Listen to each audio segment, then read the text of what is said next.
Hai guys, kembali lagi dengan DJ Bro. Hari ini saya di rumah makan ayam goreng Sriwijaya. Lagi mau cerita sesuatu kepada, perkenalkan teman saya, namanya siapa Pak?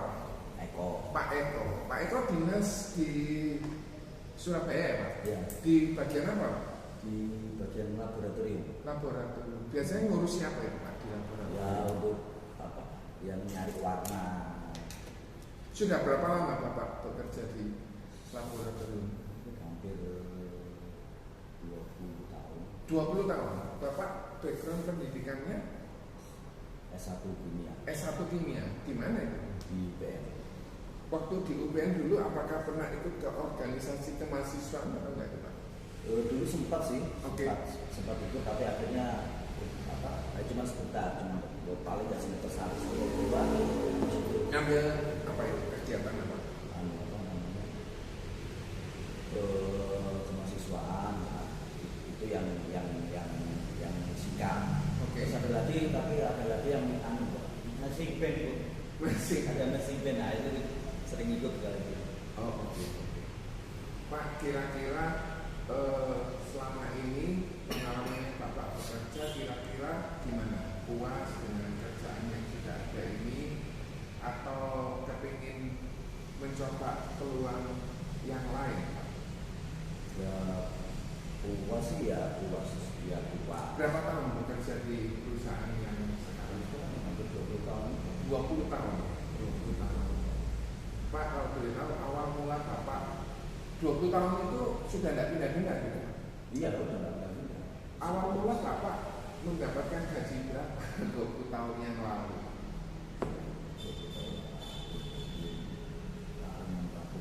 600-an. Waktu itu UMR berapa Pak? 20 tahun yang lalu.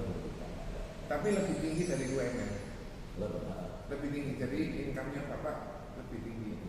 Terus kira-kira apa toh Pak yang membuat nggak nyamannya saat seseorang bekerja sebagai karyawan Pak? Gak nyamannya mungkin situasi kerja. Situasi kerja ini kenapa? Ya mungkin gak kayak temen-temennya itu, mungkin gak, misalnya kurang ada kebersamaan itu mungkin bisa. Terus ada lagi mungkin ada rasa kejenuhan gitu. Jenuh Ada rasa kejenuhan gitu. karena sudah terlalu lama ya Pak ya? Ya mungkin kadang, tapi ya kadang jenuh itu ya ada sih, tapi ya itu kan ngapain jenuh ini untuk Cari duit. biasanya untuk keluarga juga kan. Ya. Bapak putranya berapa? Dua. Terus usianya berapa dan berapa? Yang besar itu 14 tahun. 14 tahun. SMP Kelas 2. kelas 2. Terus yang kedua itu kelas 4. Oh jaraknya cukup jauh ya, 10 tahun. 4 tahun. Oh oke. 4 tahun. Satu paling ya 9 tahun. 9 tahun. Istri bekerja? Ya. Kerja di mana Pak? Ibu? Istri di kemasan emas itu. Emas bikin. UBS? Ya seperti itu lah. Tapi bukan UBS. Oke. Pak, selama ini Bapak punya putra 2, terus kemudian dengan suami istri bekerja, pengeluaran Bapak berapa sebulan? Sebulan itu kalau saya sendiri ya, ini kan di luar istri gitu. Saya sendiri mungkin 7. Bapak sendiri 7. 6 sampai 7 itu ya sama apa di luar makan ya, di luar makan. Oh belum makan. Makan yang sama istri. Oke. Bawa dari rumah. Apa? Bawa dari rumah bukan? Oh enggak. Masak sendiri maksudnya. Masak sendiri. Oke. Kadang ya beli. 7 itu sudah kebutuhan rumah tangga. Ya kira-kira sih. Oke. Ibu berarti sebagai karyawan juga ya Pak? Bagian apa? Di sana juga staf laboratorium juga. Oh di laboratorium. Sama-sama kimia berarti? Ya. Pak, kira-kira kalau ada sebuah peluang bisnis yang bisa menambah pendapatan Bapak, kira-kira Bapak kepingin tambah income berapa Pak? Di luar yang sekarang ya Pak? Sekarang kan sudah pasti dapat income, kira-kira kepingin tambah income berapa? Waktu saya kalau tambahan income itu sebenarnya itu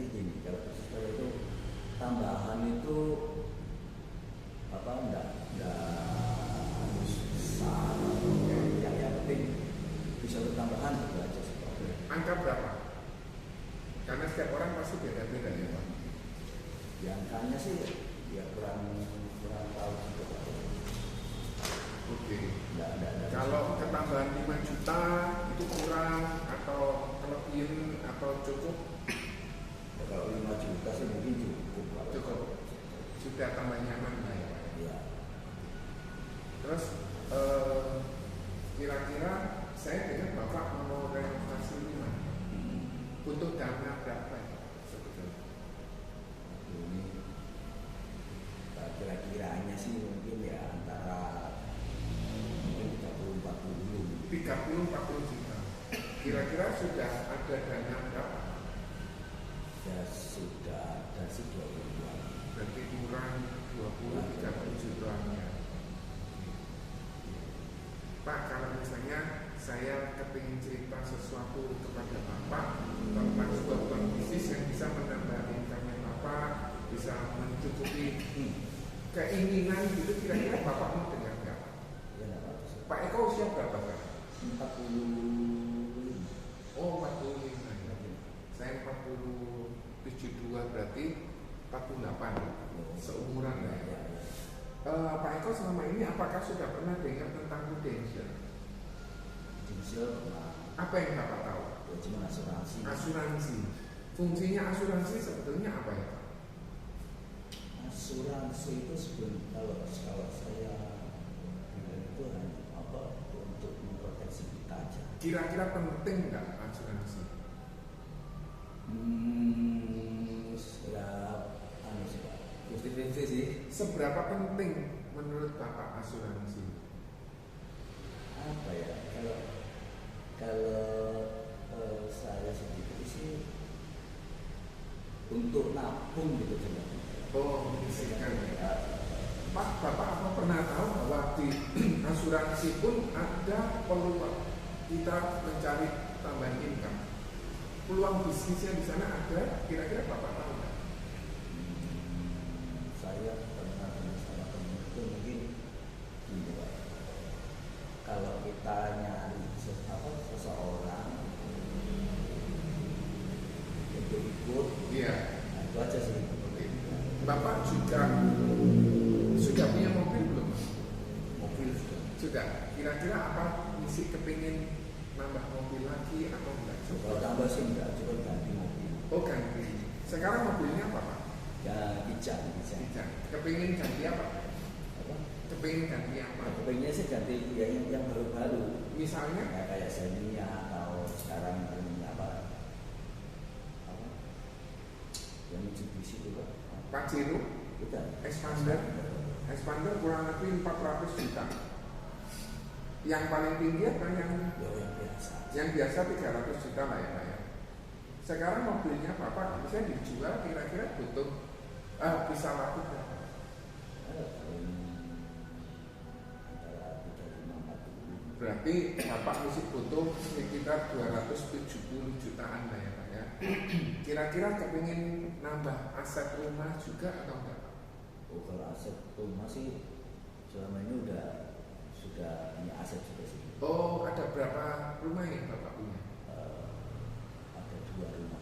Oh, 2 rumah. Yang Bapak tinggali dan yang Bapak kontrak. Iya. Oh, oke. Berarti Bapak sudah melakukan passive income kan Pak? Ya, ya nabung gitu adanya. Oh, oke. Gimana caranya Bapak dulu bisa dapat sampai punya 2 aset ini? Ya, yang pertama itu ya memang kita gini Pak. Setelah itu kita nikah kalau bisa punya rumah. Oh, oke. Nyicil. Ya, nyicil nggak masalah. Udah ya itu sejalani dulu. Sudah lunas ya? Sudah. Oh, oke. Puji syukur. Terus yang kedua gimana caranya? Kalau yang kedua ya misalnya ya nabung. Terus ada kan di situ kan juga ada ibu juga di situ di lokasi yang sekarang. Oh, oke. Itu ngasih tahu itu loh ada rumah jual. Udah akhirnya itu sebenarnya itu waktu itu ya memang masih kurang uangnya. Oke. Akhirnya oke lah pinjam saudara lah berapa uang itu akhirnya sekolah saudara. Harga berapa waktu itu? 2013.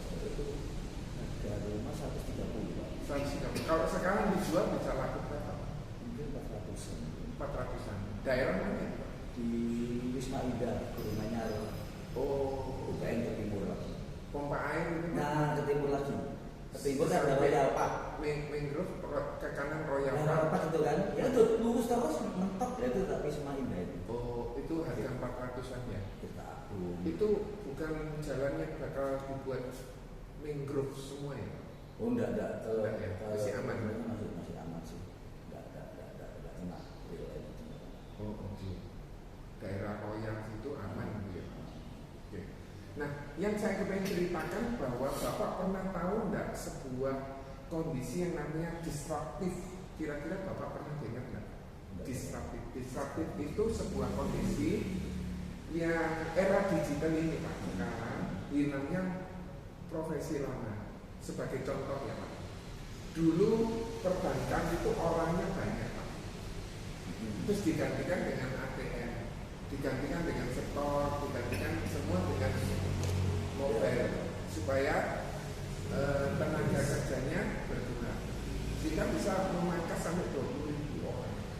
Nah ini kondisi disruptif. Kondisi disruptif kemudian yang lain itu ialah misalnya dulu ada supermall, ada supermarket yang besar-besar, sekarang terpaksa tutup. Dulu Glodok ruame banget, sekarang terpaksa sepi. Karena apa Pak kira-kira menurut Pak Eko? Mungkin ya sekarang orang lebih mudah untuk akses ke belanja online. Betul, itu yang namanya disruptif. Adanya sebuah inovasi yang mengganggu profesi lama, tapi memunculkan profesi baru. Kira-kira tahu Pak? Online ini ada dampak barunya lagi, namanya jasa kurir. JNE keluar, JNT keluar, kemudian Tiki, terus kemudian dan lain sebagainya. Marak gitu. Kenapa? Saya cuma beli sesuatu kirim pakai. Dan hal yang lain itu misalnya seperti Bapak tahu Nadiem Makarim, itu pemiliknya apa? Gojek. Awal mula beliau merintis Gojek, apakah sudah setenang sekarang atau belum? Belum ya. Tapi bisa mengalahkan sebuah industri namanya taksi yang luar biasa di Indonesia, namanya Bluebird. Bisa terkalahkan karena sebuah inovasi, sehingga mau nggak mau yang namanya Bluebird harus berafiliasi. Dia juga harus mengarah ke online seperti kayak gitu. Nah, kalau era digital ini mengganggu, seperti kalau Bapak tahu di Terminal 3 Singapura, sekarang sudah tidak terlalu banyak orang di sana. Semua pakai alat semua, scan, kemudian masukkan bagasi, semua pakai alat. Itu yang digantikan. Kenapa? Kalau alat rusak tidak ganti, jalan lagi. Kalau orang rusak, problemnya banyak. Nah, kalau misalnya Bapak tahu bahwa ada kondisi kayak gini, apa impian kita, seberapa besar, apakah kita mau merubah atau kita mau menerima tantangan ini, seperti kayak gitu Pak. Nah ternyata di Prudential ini tidak kena era yang namanya disruptif itu. Ada sebuah peluang bisnis, tapi kenapa pertanyaannya kan harus asuransi, kenapa kok harus Prudential? Karena Prudential perusahaan nomor 1 Pak di Indonesia. Kenapa kok harus asuransi? Karena pangsa pasarnya luas. Bapak menikah punya 2 anak, nanti anaknya Bapak menikah punya 2 anak, jadi berkembang dengan besar. Nah, perusahaan yang namanya Prudential ini nomor 1 karena dia punya 300.000 armada tenaga pengajar, sehingga dia punya kemampuan untuk bisa menciptakan produk, bisa inovasi lebih banyak lagi. Sebetulnya Pak, kalau Bapak berbisnis di industri namanya asuransi di Prudential ini, Bapak itu sudah dimodali. Sekarang semua pakai gadget semua Pak, untuk Bapak bergabung, Bapak jual semua pakai gadget semua. Nah terus kemudian Prudential juga dinobatkan nomor 1 oleh investor. Nah kalau Bapak tahu bahwa Prudential itu berdirinya tahun 1848. 1848 ke 2020 berapa tahun? Boleh pakai kalkulator Pak? 172 tahun. Berarti sudah lewat perang dunia pertama dong Pak? Sudah lewat perang dunia kedua ya Pak? dan berbagai krisis ekonomi dia tetap eksis. Kira-kira kalau ada sebuah perusahaan, ini induknya Pak, 172 tahun dia berdiri, kira-kira perusahaan ini kuat nggak? Perusahaannya Bapak sudah berdiri berapa tahun? 25 tahun. Bapak di sana 20 tahun. Ya. Oh, saya pernah order biji hitam-hitam untuk bahannya sepatu. Oh. Tapi saya lupa namanya apa. Jadi hitam-hitam ada warna yang lain untuk solnya sepatu, bahan sol sepatu. Tapi kira-kira. Nah, Prudential ini didirikan di London Pak. Dia ada di Eropa, di Inggris, kemudian di Amerika dan ada di Asia. Ngelola 24 juta nasabah seluruh dunia. Kemudian 498 miliar pound sterling Pak. Jadi kalau misalnya kita tahu pound sterling itu gimana ya gambar pound sterling? Itu lebih dari 8.900 triliun yang dikelola sama Prudential. Jadi itu uang besar. Kenapa kok saya bilang bisnis ini relatif mudah Pak? Karena kalau misalnya kita berbisnis, Bapak buka toko ya Pak, apa yang Bapak harus perlukan pertama kali? Tempatnya sama. Tempat. Selain tempat, apa lagi Pak? Ya, aku yang mau dijual. Oke. Berarti Bapak butuh apa untuk memulai sebuah bisnis? Uang. Modal. Nah, kalau misalnya Bapak pengen sebuah usaha tempat butuh modal berapa Pak? Awali 100, 200, 1 miliar? Jadi 100-an. Kalau kita bisnis, kita juga harus pengalaman. Ada sebuah namanya resiko. Kita buka laundry, Bapak jual nih Pak 5.000 per kilo. Tetangga sebelah 4.000, Bapak turunin enggak? Tapi tergantung juga juga ya mungkin ada nilai-nilai plusnya seperti. Setelah dia 4.000, Bapak ikut 4.000, dia turun 3.000, Bapak turun lagi Pak. Pelanggan lari ke sana Pak. Ya belum tahu juga. Ya kan tergantung kan gini Pak. Kalau kayak gitu jasa itu kan misalnya kalau jasanya tergantung kepercayaan juga. Biasanya ada standarnya lah ya Pak. Tapi kadang anjuran Pak. Anjurannya gini. Ya sudah, aku tak buat 3.000 di sana tidak bisa, akhirnya tutup. Kadang bisnis itu sekejap itu, betul ya. Nah, dari 100 toko yang buka baru Pak, 5 tahun pertama itu tutup 80% Pak. Berarti sisanya berapa? 20 toko. 5 tahun kemudian tutup lagi 80%, sisa berapa Pak? 4 toko. Berarti dalam 10 tahun yang bertahan itu hanya 4%. Ini kondisi yang betul-betul menakutkan Pak. Ini menurut penelitian yang sudah pernah dilakukan. Perusahaan Anggrek Sriwijaya ini bertahan bagus. Tapi ada yang buka, tutup. Buka, tutup. Buka, tutup. Kenapa? Karena tidak tahan dengan persaingan. Betul ya Pak? Modalnya tidak kuat, akhirnya dia tidak tahan. Ada hal yang lainnya lagi kita namanya franchise Pak. Franchise itu artinya kita beli perusahaan yang sudah jalan, hasilnya pasti besar Pak, hasilnya pasti sukses. Cuma untuk buka McDonald pertama kali kira-kira Bapak tahu franchise-nya berapa? Kurang lebih 16 miliar, 17 miliar untuk franchise-nya saja. Sedangkan untuk abnormal 5 miliar, kemudian Indomaret 400 juta, untuk umum 250 juta, menjadi 300. Dan ini membutuhkan modal yang besar, betul ya Pak? Nah, kalau misalnya Bapak pernah tahu Prudential tanpa modal, tanpa pengalaman, sehingga tidak ada resiko, tapi punya potensi penghasilan sebesar 1 miliar per tahun, kira-kira menurut Bapak ini bagus apa? Bagus ya Pak. Nah, gimana caranya kita memulai bisnisnya? Pertanyaan yang gini ya Pak. Caranya kita dengan menjadi mitra, kita bergabung dengan Prudential, menjadi apa sih distributor produk asuransi. Tapi Pak, jujur aja kita tidak fokusnya kita jual Pak. Fokusnya kita harus mengembangkan tim. Kenapa Pak kita fokusnya mengembangkan tim? Sebuah seorang pemilik industri rokok ini Pak, perusahaan rokok. Dia kalau ngelinting kan udah pinter Pak, satu hari mungkin bisa 80. Berjalannya waktu bisa dia 100 sehari misalnya gitu, atau sejam bisa 100. Tapi lama-lama dia prosesnya jadi tua ya Pak. Ya apa caranya supaya dia bisa 100 itu bisa jadi 1000 linting per jam misalnya atau per hari? Dengan cara dia nambah karyawan. Karyawannya 8, masing-masing cuma bisa 40, 8 kali 40 320. Dia mau nambah lagi 80 jadi 3008. Dengan cara seperti itu, itulah kekuatan jaringan. Nah, bisnis lainnya kayak gini. Bapak tadi bahwa pertama kali kita bergabung sebagai agent.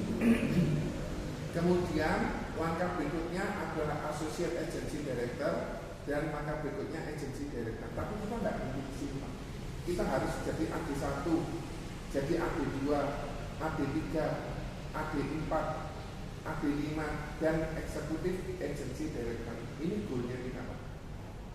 Goalnya kita di sini. Jadi bukan cuma sekedar kita jualan. Kalau jualan itu aktif income. Bapak pernah tahu nggak pemiliknya Indomaret itu siapa? Pernah nggak Bapak jumpai pemiliknya itu ada di sini? Nggak pernah ya Pak. Itu yang namanya sistem. Jadi kita perlu tahu kalau kita sebagai agent kita punya potensi income sebesar 7 juta per bulan tambahannya. Dan ini dijamin pasti Pak. Jamin pasti dapat. Jadi akhir Desember misalnya 2020 Bapak pasti dapat income 7 juta rutin terus setiap bulan. Andai kata Bapak mengikuti sistemnya. Lah kalau misalnya kita sebagai karyawan Pak untuk bisa tahun depan bisa naik berapa Pak? Kalau kita start 7 juta tahun depan naik berapa? 10%. 7 juta 700. Tapi kalau di Indonesia bisa potensi income-nya sebesar 30 juta per bulan. Kenaikannya sangat luar biasa. Ini hanya butuh waktu setahun. Asal Bapak konsisten jalanin, dijamin pasti dapat 30 juta. Tahun berikutnya Bapak bisa promosi AD, Bapak bisa punya income 60 juta per bulan. Selanjutnya AD1 Bapak bisa income 85 juta per bulan. Kemudian berikutnya Bapak bisa 190 juta bahkan lebih. Dan Bapak di posisi